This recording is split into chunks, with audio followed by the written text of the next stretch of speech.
ओम शांति। अव्यक्त मुरली रिवाइज 2/1/80। मुरली का सार है, आने वाली दुनिया कैसी होगी। आज बाप दादा कौन सी सभा को देख रहे हैं? यह है साहेबजादे और साहेबजादियाँ, सो भविष्य में शहजादे शहजादियों की सभा। सच्चे साहेब के बच्चे सब साहेबजादे और साहेबजादियाँ हैं। यह नशा सदैव रहता है। शहजादे व शहजादियों के जीवन से यह जीवन पदम गुणा श्रेष्ठ है। ऐसी श्रेष्ठ आत्माएं अपनी श्रेष्ठता को जानते हुए निरंतर उसी खुमारी में रहते हो। आज वतन में बाप और दादा दोनों की रूह रुहान चल रही थी कि साहबजादे और साहबजादियों का महत्व कितना बड़ा है। भविष्य जीवन के सर्व संस्कार इस जीवन से ही आरंभ होते हैं। भविष्य में राज्यवंश होने के कारण, राज्य अधिकारी होने के कारण सदा सर्व संपत्ति से संपन्न, हर वस्तु में मालामाल, सदा राजाई की रॉयल्टी में हर जन्म बिताएंगे। सर्व प्राप्तियां हर एक के जीवन में चारों ओर सेवा प्रति चक्कर लगाती रहेंगी। आप लोगों को प्राप्ति की इच्छा नहीं होगी, लेकिन सर्व प्राप्तियां इच्छुक होंगी कि मेरे मालिक मुझे कार्य में लगाएं। चारों ओर वैभवों की खानें भरपूर होंगी। हर वैभव अपना अपना सुख देने के लिए सदा एवर रेडी होंगे। सदा खुशी की सहनाइयाँ ऑटोमेटिकली बजती रहेंगी, बजाने की ज़रूरत नहीं पड़ेगी। आपकी रचना वनस्पति अपने विश्वपति के आगे पत्तों के हिलने से वैरायटी प्रकार के साज बनाएगी। वृक्ष के पत्तों का झूलना हिलना भिन्न भिन्न प्रकार के नेचुरल साज होंगे। जैसे आजकल अनेक प्रकार के साज आर्टिफिशियल बनाते हैं, वैसे पंछियों की बोली वैरायटी साज होगी। चेतन खिलौने के समान अनेक प्रकार के खेल आपको दिखाएंगे। जैसे आजकल यहाँ मनुष्य भिन्न भिन्न प्रकार की बोलियाँ सीखते हैं मनोरंजन के लिए, वैसे वहाँ के पंछी भिन्न भिन्न सुंदर आवाज़ों से आपके इशारे पर मनोरंजन करेंगे। इसी प्रकार यह फल और फूल होंगे। फल ऐसी वैरायटी रचना वाले होंगे, जैसे यहाँ अलग अलग नमक, मीठा अथवा मसाला आदि डालकर रचना करते हो, ऐसे वहाँ नेचुरल फल भिन्न भिन्न रचना के होंगे। यह शुगर मिल वगैरह नहीं होगी, लेकिन शुगर फल होगा। जैसी टेस्ट चाहिए वैसी नेचुरल फल से बना सकते हो।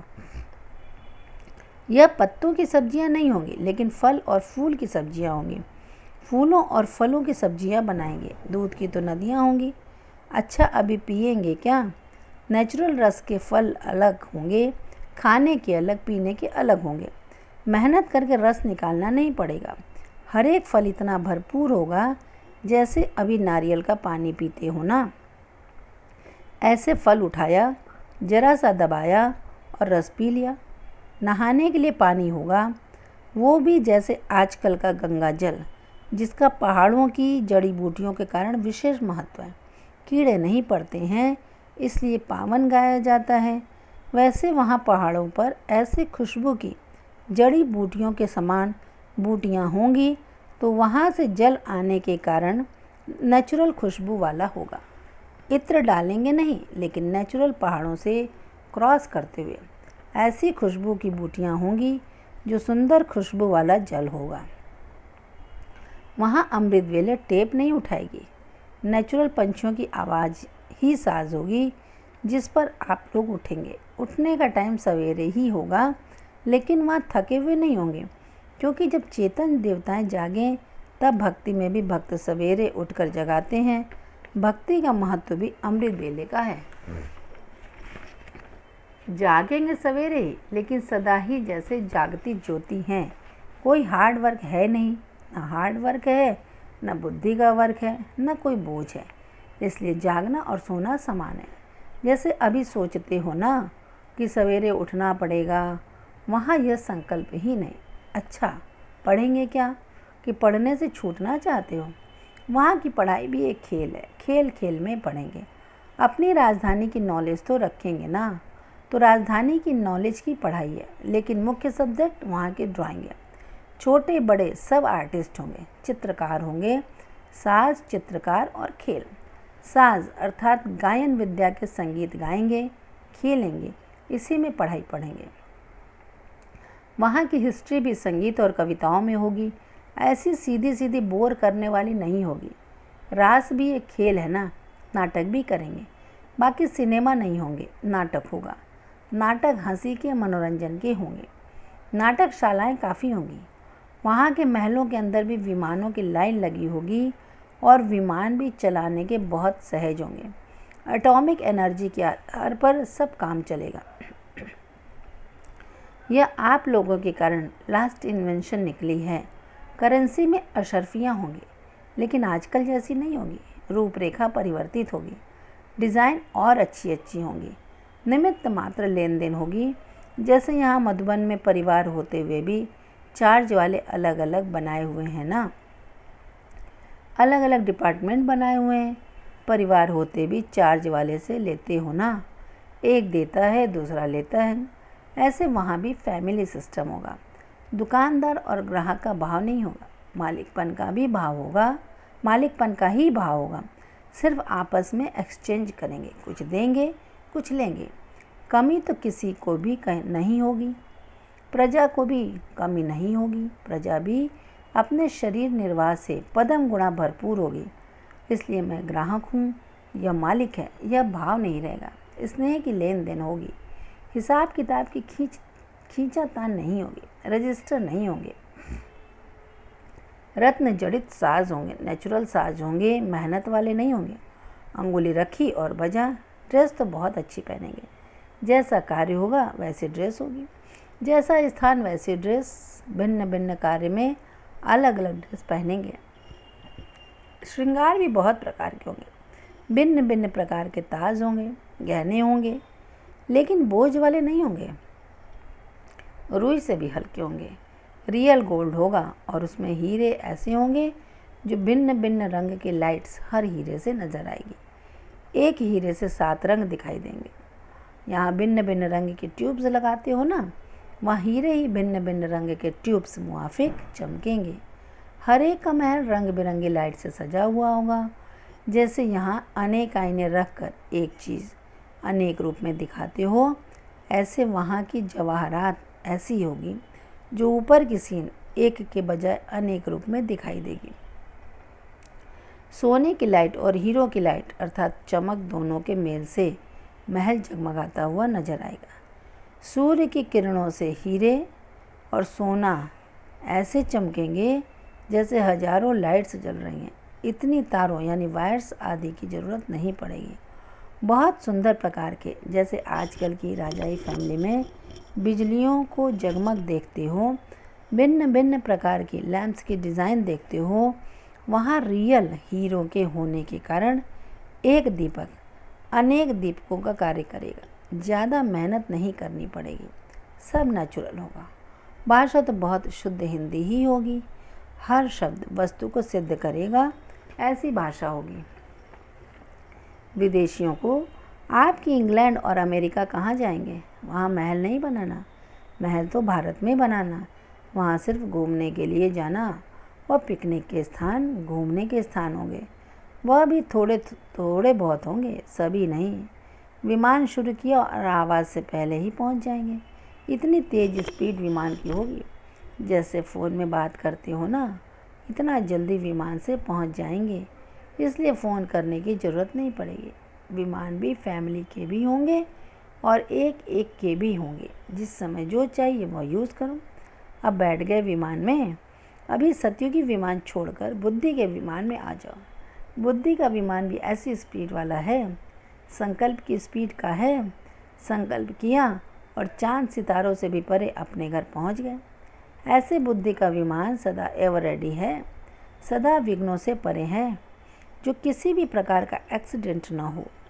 जाना चाहे परम धाम में और धरती को ही छोड़ ना सके, या और कोई पहाड़ी से टकरा कर गिर जाए। व्यर्थ संकल्प भी एक पहाड़ी से टकराना है, तो एक्सीडेंट से परे एवर रेडी बुद्धि का विमान है। पहले इस विमान पर चढ़ेंगे तब वह विमान मिलेगा। ऐसे एवर रेडी हो। जैसे स्वर्ग की बातों में हाँ हाँ करते रहे, वैसे इन बातों में हाँ हाँ नहीं करते हो। आज वतन में स्वर्ग का नक्शा निकाला था, इसलिए आप लोगों को भी सुनाया। ब्रह्मा बाप तैयारी कर रहे हैं ना स्वर्ग में जाने की, तो स्वर्ग के नक्शे निकाल रहे हैं। आप सब तैयार हो ना? तैयारी कौन सी वह तो मालूम है ना। कौन बाप के साथ स्वर्ग के गेट से पास करेंगे, उसकी पास ले ली है। गेट पास तो ले ली है, लेकिन बाप के साथ गेट पास करने की पास हो। एक वीआईपी गेट पास होती है और एक राष्ट्रपति की भी पास होती है। यह विश्वपति की गेट पास है। कौन सी गेट पास ली है, अपने पास का चेक करना। ऐसे वर्तमान साहबजादे सो शहजादे, प्रकृति के मालिक सो विश्व के मालिक, माया जीत सो जगत जीत, एक संकल्प की विधि द्वारा सिद्धि को प्राप्त करने वाले, ऐसे सर्व सिद्धि स्वरूप सदा पास रहने वाले और पास हो साथ में पास करने वाले, ऐसी श्रेष्ठ आत्माओं को बाप दादा का याद प्यार और नमस्ते। बच्चों की तरफ से भी बाबा को नमस्ते नमस्ते नमस्ते। पार्टियों से मुलाकात। दिल्ली जोन। पहला, अपनी राजधानी को सजाने के लिए याद और सेवा का बैलेंस रखो। सभी ने अपनी राजधानी का समाचार तो सुना। अभी राजधानी को तैयार करने के लिए दिल्ली निवासियों की विशेष जिम्मेवारी है। ऐसे जिम्मेवार समझकर चलते हो। ऐसे तो नहीं, सेवा औरों को करनी है और मेवा आपको खानी है। सेवा करके मेवा खाना है। वैसे भी देखो, जो काम करके अपनी मेहनत से प्यार से चीज़ तैयार करते हैं तो उनको विशेष खुशी होती है। तो आप सब विशेष कौन सी जिम्मेवारी लेकर राजधानी को तैयार कर रहे हो? राजधानी को सजाने वाले सेवा और याद के बैलेंस में रहो। हर संकल्प में भी सेवा हो। जब हर संकल्प में सेवा होगी तो व्यर्थ से छूट जाएंगे। तो चेक करना चाहिए, जो संकल्प उठा, जो संकल्प बीता, उसमें सेवा और याद का बैलेंस रहा तो रिज़ल्ट क्या होगी? हर कदम में चढ़ती कला, हर कदम में पदम जमा होते रहेंगे, तब तो राज्य अधिकारी बनेंगे। तो सेवा और याद का चार्ट रखो। सेवा एक जीवन का अंग बन जाए। जैसे शरीर में सब अंग जरूरी हैं, वैसे ब्राह्मण जीवन का विशेष अंग सेवा है। बहुत सेवा का चांस मिलना भी भाग्य की निशानी है। स्थान मिलना, संग मिलना, चांस मिलना, यह भी भाग्य की निशानी है। आप सबको सेवा का गोल्डन चांस है। जंप लगाने का सहयोग मिला है तो सेवा का सबूत देना चाहिए ना। मनसा वाचा कर्मणा, संबंध और संपर्क से रोज सेवा की मार्क्स जमा करनी है। हर सेवा केंद्र पर हर वैरायटी का यादगार गुलदस्ता जरूर होना चाहिए। सब प्रकार के वीआईपी के सैंपल होने चाहिए। वीआईपी की सेवा विशेष स्थान को करनी चाहिए। दूसरा, एक रस स्थिति बनाने का सहज साधन, एक बाप से सर्व संबंधों का अनुभव करो। सदा एक बाप की याद में रहने वाले, एक बाप के साथ सर्व संबंध निभाने वाले, एक रस स्थिति में रहते हो। एक बाप द्वारा सर्व रस अर्थात सर्व प्राप्ति का अनुभव करने वाले, इसको कहा जाता है एक रस स्थिति में रहने वाले। ऐसे रहते हो, दूसरा कोई भी दिखाई ना दे। है कुछ जो दिखाई दे सिवाय बाप के? और कोई देखने की वस्तु है जो देखो? बाप के सिवाय कोई सुनाने वाला है जिससे सुनो? बहुतों को देख भी लिया, सुन भी लिया और उसका परिणाम भी देख लिया। अभी एक की याद में एक रस, बहुतों को छोड़ एक की याद। एक को देखो, एक से सुनो, एक से बैठो। अनेकों से निभाना मुश्किल होता है, एक से सहज होता है। अनेक जन्म अनेकों से निभाया, बाप से अलग, टीचर से अलग, गुरु से अलग। अब सहज तरीका आपने बताया कि एक से निभाओ। जहाँ देखो वहाँ एक ही देखो। इसी को ही भावना के कारण भक्ति में सर्वव्यापी कह दिया। वह कह देते तू ही तू। आप सदा बाप के साथ का अनुभव करते हो। जहाँ जाओ वहाँ बाप अनुभव हो। तीसरा, मेरापन समाप्त करने से डबल लाइट की स्थिति। सभी ने बाप से पूरा अधिकार ले लिया है। पूरा अधिकार लेने के लिए पुराना सब कुछ देना पड़े तो दोनों सौदे किए हैं ना। या 1300 मेरा लेकिन मेरे को हाथ नहीं लगाना, ऐसे तो नहीं। जब एक शब्द बदल जाता है अर्थात मेरा तेरे में बदल जाता है तो डबल लाइट हो जाते हैं। जरा भी मेरापन आया तो ऊपर से नीचे आ जाते हैं। तेरा तेरे अर्पण सदा डबल लाइट और सदा ऊपर उड़ते रहेंगे, अर्थात ऊंची स्थिति में रहेंगे। वरदान, दृढ़ संकल्प द्वारा कमजोरियों रूपी कलयुगी पर्वत को समाप्त करने वाले समर्थी स्वरूप भाव। स्पष्टीकरण, दिल शिकस्त होना, किसी भी संस्कार व परिस्थिति के वशीभूत होना, व्यक्ति व वैभवों की तरफ आकर्षित होना, इन सब कमजोरियों रूपी कलयुगी पर्वत को दृढ़ संकल्प की अंगुली देकर सदा काल के लिए समाप्त करो, अर्थात विजयी बनो। विजय हमारे गले की माला है, सदा इस स्मृति से समर्थी स्वरूप बनो, यही स्नेह का रिटर्न है। जैसे साकार बाप ने स्थिति का स्तंभ बनकर दिखाया, ऐसे फॉलो फादर कर सर्व गुणों के स्तंभ बनो। स्लोगन, साधन सेवाओं के लिए हैं, आराम पसंद बनने के लिए नहीं। साधन सेवाओं के लिए, आराम पसंद बनने के लिए नहीं। अच्छा, ओम शांति।